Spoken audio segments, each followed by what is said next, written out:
I've been watching P4a videos for years, and the one thing that cheers me is when there are clear individuals at the head of the helm, overwhelming powers within their charity who have carried it forward, been pioneers, strong figures who have given everything to help others, unbothered by hardships or struggles, and nowhere else has this been more visible than in the figure of Edna Adan Ismail. Edna was born in British Somaliland, and she ignored the status quo to follow her father's footsteps and become a medic, a nurse, the first woman in her country to be qualified as such.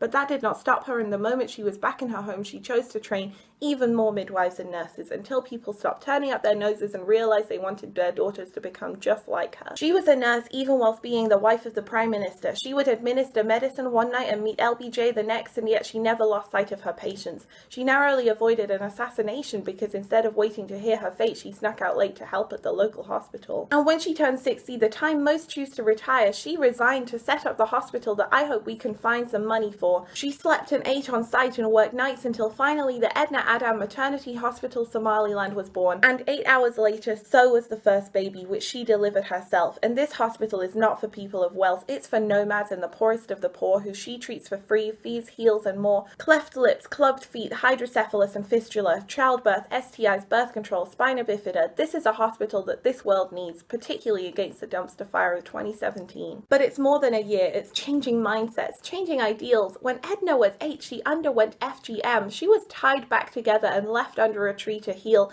It seems unreal that today 200 million women on this earth have been put through this ordeal. But Edna and her hospital are fighting to stop it, to end a practice that can end lives, destroy worlds, and we can help. This hospital is 15 years old and has delivered 22,000 babies. It's set up surgical camps, trained midwives, it's reaching, teaching, saving. I don't have a personal connection to Edna. In fact, I simply heard her on a podcast and wanted to send her all I had because she seemed like a woman with passion, hard work, and a plan. My favourite John Green quote is about loving not widely but deeply, and I think by investing in Edna, that's what we'd be doing. By putting our eggs in this basket, they'd hatch out into actual babies, then future teachers, doctors and nurses. We'd be ending FGM and instead creating a country of prosperity. We'd be giving hope and healing this country sorely needs. What better way to do good than in a hospital for all aspects of life, bringing healing where there's pain, bringing hope when there is strife. I hope by voting for this charity, we can help Edna's work blossom.